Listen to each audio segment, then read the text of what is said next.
थोड़ा इंटरेस्ट भी आए। तो एक है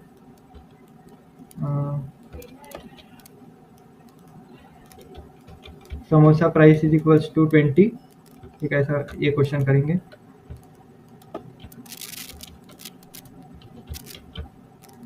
pizza price is equals to 100,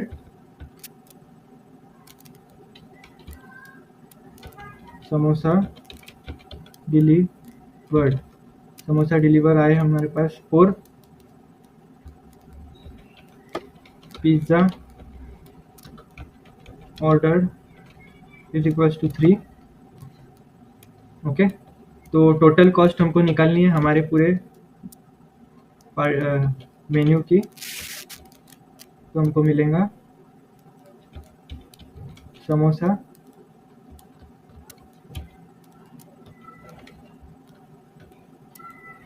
samosa price, नहीं तो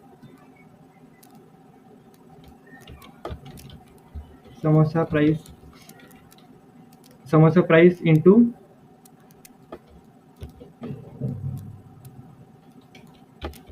samosa deliver, samosa price into samosa deliver plus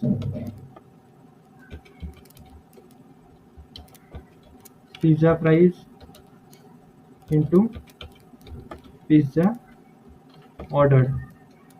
इससे आपको इधर एक ब्रैकेट देंगे हम ताकि कंफ्यूजन ना हो। तो आपको टोटल कॉस्ट, इसको अब हम कमेंट आउट कर, तो इसको हमने पूरा कमेंट आउट कर दिया है। और अब हम पहले टोटल कॉस्ट कैलकुलेट करेंगे।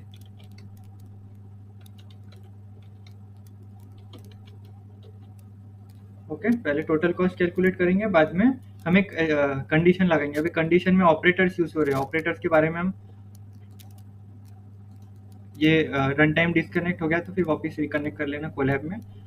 मैं बोल रहा था ऑपरेटर्स, हम इसके नेक्स्ट लेक्चर में हम ऑपरेटर्स पढ़ने वाले हैं, तो ऑपरेटर्स पे फिर हम बात करेंगे तब।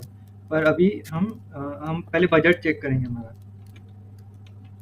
इस बजट इज इक्वल्स टू जो टोटल कॉस्ट है, जो हमारी टोटल कॉस्ट है वो लेस देन इक्वल टू 500 है क्या।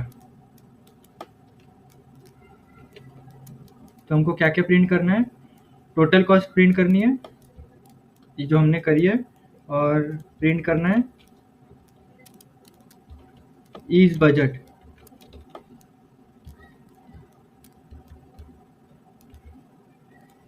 और कॉमा देके वेरिएबल पास करना है।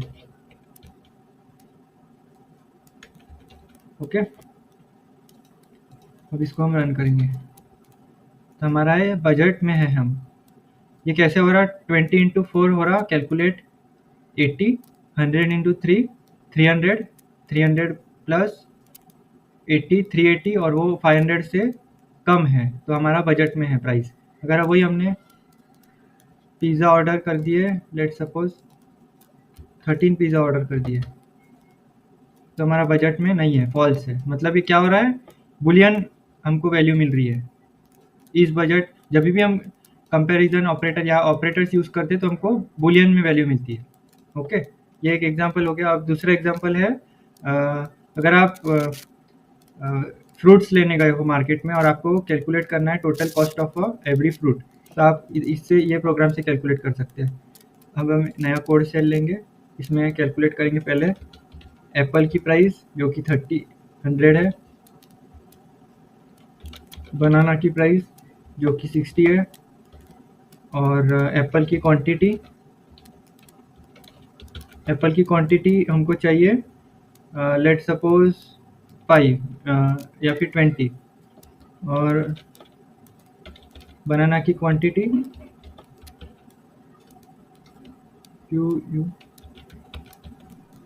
हमको चाहिए लेट सपोज 12। ओके, हमको डिस्काउंट मिल रहा है 10% का, मतलब 0.1, और हमको उस पर टैक्स लग रहा है लेट सपोज 5%, तो 0.05 इधर लिख सकते हैं 5% टैक्स। अब हमको कैलकुलेट करना है पहले टोटल कॉस्ट। टोटल कॉस्ट हमारी रहेंगी apple price, apple into apple quantity plus banana into banana quantity. Okay, total cost आ गई अपने पास। अब हम कैलकुलेट करेंगे डिस्काउंटेड कॉस्ट। डिस्काउंट कॉस्ट हमको कैलकुलेट करना है, तो उसके लिए हम क्या करेंगे, टोटल कॉस्ट में से इंटू 100%, मतलब हमने पहले ही कन्वर्ट कर लिया है परसेंटेज को, तो ये जो वैल्यू है ये आउट ऑफ 1 है, 100 नहीं है। तो हम क्या करेंगे, 1 माइनस हम कैलकुलेट कर रहे हैं डिस्काउंटेड कॉस्ट, तो हमको माइनस करना पड़ेगा डिस्काउंट की वैल्यू। तो ये मैथमेटिकल आप थोड़ा लॉजिक बिल्डिंग आपका होगा, जैसे जैसे हम ऐसे प्रॉब्लम सॉल्व करेंगे तो आपका मैथमेटिकल लॉजिक बिल्डिंग आपका होते जाएगा। तो टोटल कॉस्ट है उसमें से हम डिस्काउंट को माइनस कर रहे हैं, तो हमको डिस्काउंटेड मिलेगा। और फिर फाइनल कॉस्ट जो रहेगा,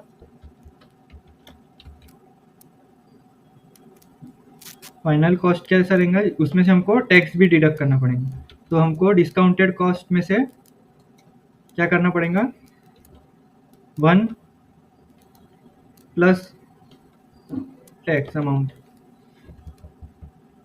इसको मल्टीप्लिकेशन में। तो हम क्या करेंगे, पहले प्रिंट करेंगे, पहले तो टोटल कॉस्ट प्रिंट करेंगे, टोटल कॉस्ट प्रिंट करें, फिर बाद में प्रिंट करेंगे टोटल कॉस्ट बिफोर डिस्काउंट, और फिर फाइनल कॉस्ट प्रिंट करेंगे। वो हमको पहले स्ट्रिंग वैल्यू लेनी पड़ेंगी, उसमें फाइनल कॉस्ट डालेंगे और इसकी वैल्यू क्या रहेंगी, फाइनल। इसको रन करके हमारी फाइनल कॉस्ट आ गई है, जो कि फ्लोट वैल्यू है। ये टोटल कॉस्ट है, और बाद में इस पर डिस्काउंट लगा के और टैक्स लगा के ये वैल्यू आ रही। तो ये फाइनल कॉस्ट कैसे निकाली, पहले डिस्काउंट कॉस्ट निकाले हमने टोटल कॉस्ट में, जो 100 रहेगा। अब अपन ने परसेंटेज को पहले से कन्वर्ट करके रखा है 100 में से, तो फिर अपन उसको 1 में से माइनस करेंगे, 1 माइनस डिस्काउंट करेंगे। ये जो 1 माइनस डिस्काउंट है, अपन मतलब जो टोटल प्राइस है वो अपन 1 में से माइनस कर ले रहे और फिर उसको टोटल कॉस्ट से मल्टीप्लाई कर रहे हैं। तो जो टोटल कॉस्ट आएंगी वो अपनी रिड्यूस हो जाएंगी बिकॉज ऑफ डिस्काउंट। फिर बाद में क्या कर रहे हैं, अपन टैक्स ऐड कर रहे हैं उस पर, तो इसलिए अपन ने 1 प्लस टैक्स किया, और फिर उसको अपन ये जो डिस्काउंटेड कॉस्ट है इससे मल्टीप्लाई कर रहे हैं। तो ये लॉजिक बिल्डिंग आपको जैसे जैसे हम थोड़े से क्वेश्चंस वगैरह सॉल्व करेंगे तो लॉजिक बिल्डिंग हमारा इम्प्रूव होते जाएगा। अब एक बुलियन वैल्यू पे एक आधा सम हम सॉल्व करेंगे, एक आधा सम बुलियन वैल्यू पे सॉल्व करेंगे। कौन सा सम हम कर सकते हैं, लेट सपोज हम थ्री फ्रेंड्स हैं, F1, इसको हम 2 करेंगे, नहीं तो एक बुलियन वैल्यू का क्वेश्चन अच्छा वाला करना है तो कौन सा कर सकते हैं, एक फ्रेंड का ही करते हैं। फ्रेंड 1, आप जब मूवीज देखने जाते हैं तो आपको कौन सी मूवीज अच्छी लगती है, तो उस पर हम एक क्वेश्चन करेंगे। फ्रेंड 1 लाइक्स एक्शन मूवी, उसकी वैल्यू क्या है, ट्रू है, मतलब फ्रेंड 1 को एक्शन मूवी पसंद है। फ्रेंड 2 को कॉमेडी मूवी पसंद नहीं है। फ्रेंड 3 को हॉरर मूवी पसंद है। ओके, अब हमको फ्रेंड्स का प्रेफरेंस निकालना है। फ्रेंड का प्रेफरेंस निकालना है, तो हम पहले फ्रेंड्स का प्रेफरेंस निकालना है, तो इसको हम कमेंट आउट करेंगे, और फिर बाद में पहले action movie is equals to, पहले जो फ्रेंड 1 एक्शन मूवी लाइक कर रहा एंड नॉट फ्रेंड 2, मतलब एक्शन, मतलब हमको क्या करना है, मूवी देखने जा रहे हैं, हमारे पास एक 3 कंडीशन है, हम 3 फ्रेंड्स हैं, हमको कौन सी मूवी देखने जाना है, इसका कैलकुलेट करना है कौन सी मूवी देखी जाए, मूवी का जेनर हमको कैलकुलेट करना है। तो हम एक्शन मूवी देखना है कि कॉमेडी मूवी देखना है कि हॉरर मूवी देखना है, और फिर हम प्रिंट करेंगे कि एक्शन मूवी देखना है कि कॉमेडी की हॉरर। तो हम कंडीशंस लगाएंगे एंड और की। अब ये एंड और की कंडीशन आगे हम ऑपरेटर्स में देखेंगे डिटेल में, पर अभी अगर आपने बुलियन अलजेब्रा मैथ्स में पढ़ा है तो आपको जमेगा ये। तो एक्शन मूवीज का क्या है, F1 likes action movie, and operator use करेंगे, एंड नॉट ऑपरेटर यूज करेंगे हम बुलियन वाला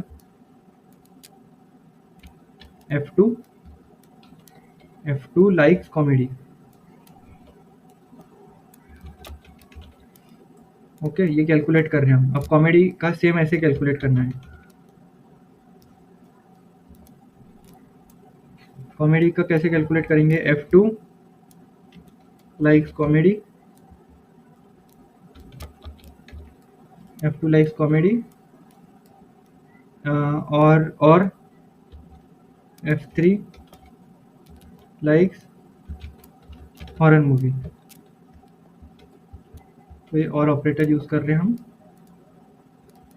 और अगर हॉरर मूवी का आपको कैलकुलेट करना है, 2 मिनट इधर एरर आएंगे। हॉरर मूवी का कैलकुलेट करना है तो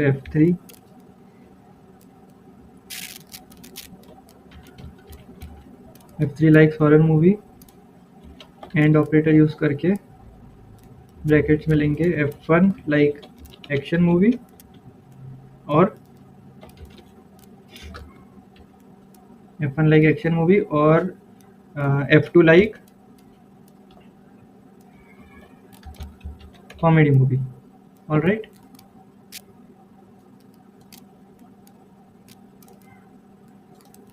अब हमको इसको प्रिंट करना है। एक्शन इज नॉट डिफाइंड, ये वेरिएबल डिफाइन नहीं करने को बोल रहा है, क्यों पता नहीं।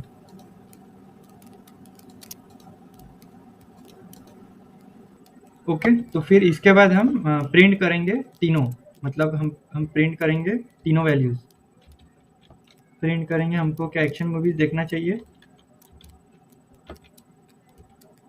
उसमें हम सेम प्रिंट स्टेटमेंट यूज करके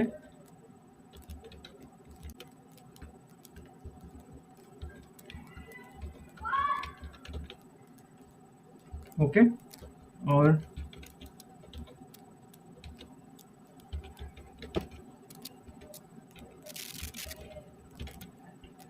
जब हम रन करेंगे इसको, तो ये क्या आ रहा है, तीनों का ट्रू आ रहा, मतलब हमको तीनों ही मूवीज देखनी चाहिए फ्रेंड्स के साथ। ओके, अब इसका हम एग्जीक्यूशन समझते क्या हो रहा है, मतलब आपको अगर नहीं समझाऊंगा तो। अब पहले F1 एक्शन क्या है, ट्रू है, एंड नॉट F2 कॉमेडी क्या है, फॉल्स है। और नॉट ऑपरेटर आपने मैथमेटिक्स में 12th में बुलियन अलजेब्रा पढ़ाऊंगा, लॉजिक एंड बुलियन अलजेब्रा, तो उसमें फॉल्स का अगर निगेशन करें हम तो क्या मिलेगा, हमको ट्रू मिलेगा, और बोथ आर ट्रू तो क्या होगा, ट्रू मिलेगा। ओके, ये समझ रहा हूँ आपको। फिर बाद में हम और ऑपरेटर यूज कर रहे हैं, कॉमेडी जो कि फॉल्स है, हॉरर जो कि ट्रू है, और जब और ऑपरेटर करते तब क्या होता है, both are false then false otherwise true. Okay, अब तीसरा देखते हैं। पहले हम ये देखेंगे F1 एक्शन क्या है, ट्रू है, और F2 एक्शन क्या है, फॉल्स है, तो इसका क्या आएगा, ट्रू आएगा, और ट्रू एंड ट्रू मतलब ट्रू आएगा। इधर एकदम सिंपल है। तो वही है, एक बुलियन ऑपरेशन हमने देखे, इधर हमने थोड़े मैथमेटिकल ऑपरेशन देखे, इधर हमने जो और मैथमेटिकल ऑपरेशन देखे। तो हम आगे अब क्वेश्चन हम और आगे और सॉल्व कर सकते हैं, बट हम आगे के टॉपिक पे जाएंगे, और फिर जब सेपरेट सेशन रहेगा तब हम और सॉल्व करेंगे। तो इसका ये क्वेश्चन, ये वाला इज इंस्टेंस और टाइप क्या है ये देखते हैं। तो we can use type function to know which class a variable belongs to, हमने देखा है। सिमिलरली जो ये इज इंस्टेंस फंक्शन है, ये हमको बहुत जगह काम आता है, जब हम क्वेश्चन सॉल्व करते हैं तब हमको ये बहुत जगह काम आता है। तो ये इज इंस्टेंस फंक्शन क्या होता है, check if object belongs to particular class. तो उसमें क्या होगा, पहले हम ए इनिशियलाइज करें, फिर बाद में टाइप ऑफ ए क्या है जो इंटीजर है, और बाद में हम चेक कर रहे हैं कि ए कॉमा इज इंटीजर है क्या वो, और फिर इज इंस्टेंस फंक्शन यूज कर रहे हैं। तो ये क्या हमको आउटपुट पास रिटर्न में क्या दे रहा है, ट्रू वैल्यू दे रहा है।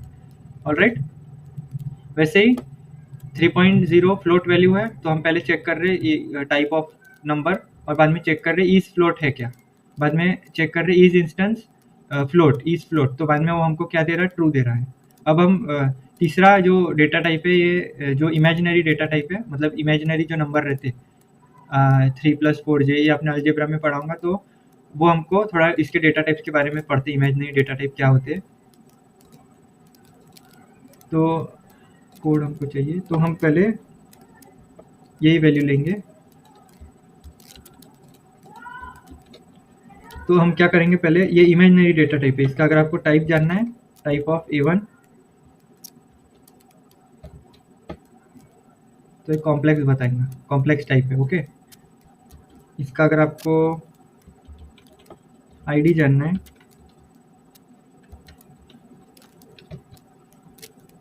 तो आईडी मिल जाएगा अपने को।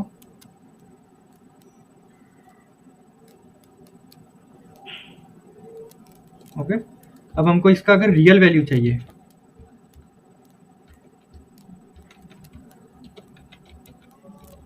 रियल वैल्यू आपको अगर चाहिए इसका, तो आपको A1 डॉट रियल यूज करना पड़ेगा, और फिर बाद में प्रिंट करना पड़ेगा इसका रियल वैल्यू।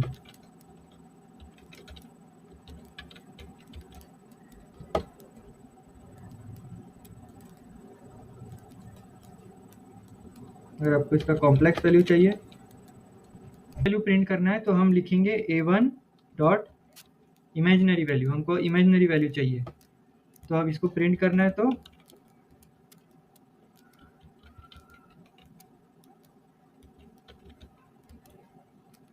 ओके, आपको अगर कॉम्प्लेक्स वैल्यू प्रिंट कराना है तो ये कर सकते हो, और अगर आपको अगर मैग्नीट्यूड प्रिंट करना है ये कॉम्प्लेक्स नंबर का, तो आप वो भी कर सकते हैं।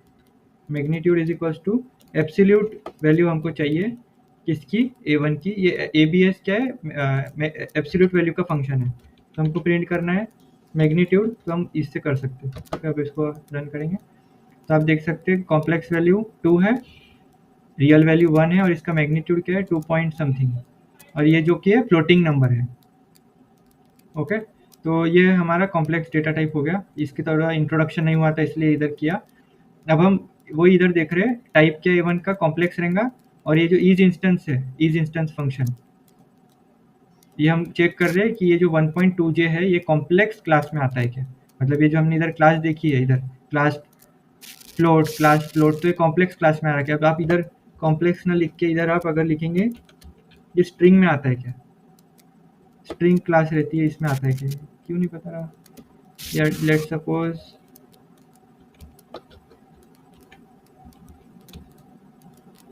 बुलियन क्लास में आता है क्या, तो एरर देंगे हमको।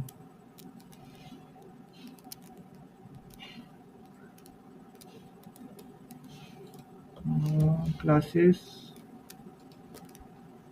ये जो 2 मिनट है, आपको अगर चेक करना है कौन सी क्लास में वैल्यू, तो आप इधर चेक कर सकते हैं, print value of true, value नहीं, हमको टाइप फंक्शन है, टाइप।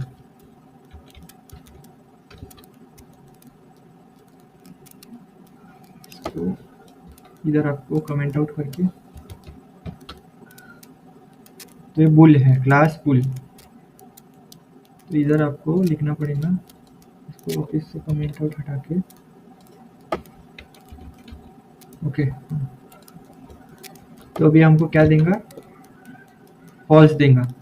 तो ये इज इंस्टेंस क्या करता है, पर्टिकुलर नंबर वो क्लास में प्रेजेंट है क्या वो चेक करता है। तो इज इंस्टेंस और भी हम चेक कर सकते हैं, अगर कोई लिस्ट है उसमें पर्टिकुलर एलिमेंट है क्या वो भी, और कोई जो एग्जांपल्स रहते हैं डीएसए के, अगर आप पाइथन में डीएसए करते हो तो कोई एग्जांपल में आपको ये फंक्शन कंपल्सरीली यूज़ करना ही पड़ेगा अगर वो क्वेश्चन सॉल्व करना है तो ये एक फंक्शन का इम्पोर्टेंस है, to check the particular value belongs to that particular class.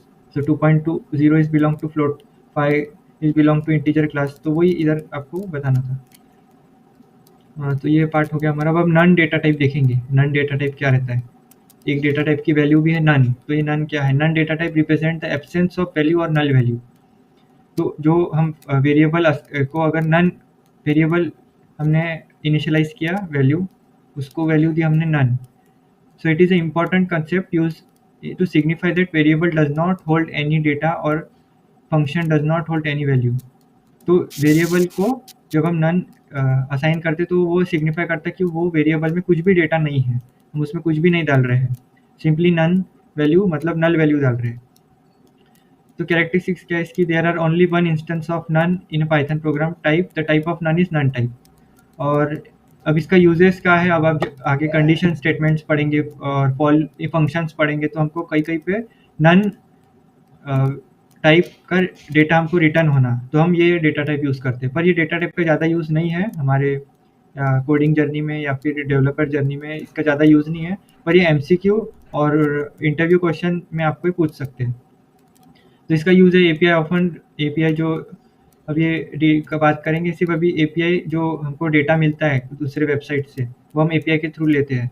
तो API often returns none to indicate no data found.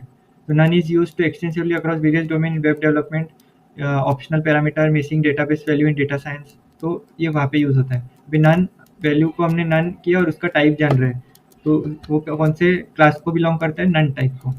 Okay, इसका अपन को आईडी अगर जानना है, अगर आपको कन्फ्यूजन है कि कोई मेमोरी इसमें स्टोर हो जाए क्या, आईडी ऑफ वैल्यू, तो आपको क्या मिलेगा इसमें? ये मतलब इसका आईडी रहेगा. और अगर सिस मॉड्यूल का यूज़ करके अपन हम अगर यूज़ करते हैं वो मेमोरी यूज़ हो रहा है क्या मतलब, तो वो भी हम देख सकते हैं. पहले हम इंपोर्ट करेंगे सिस को.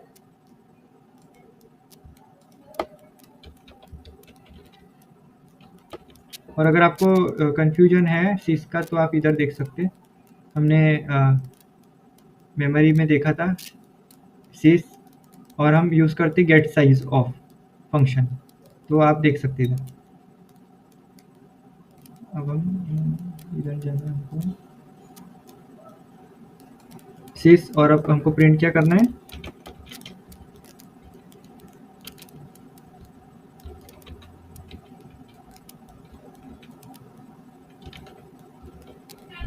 वैल्यू.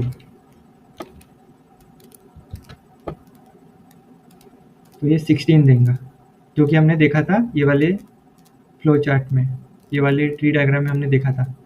नन का क्या है? Memory 16 bytes. ओके, मतलब ये मेमोरी स्टोर होंगी पर उसमें वैल्यू कुछ भी नहीं रहेगा, तो खाली वेरिएबल रखने से अच्छा उसको नन डेटा टाइप दे दिया है पाइथन ने. ओके, तो आज के लेक्चर के लिए इतना ही. ये लेक्चर के लिए अब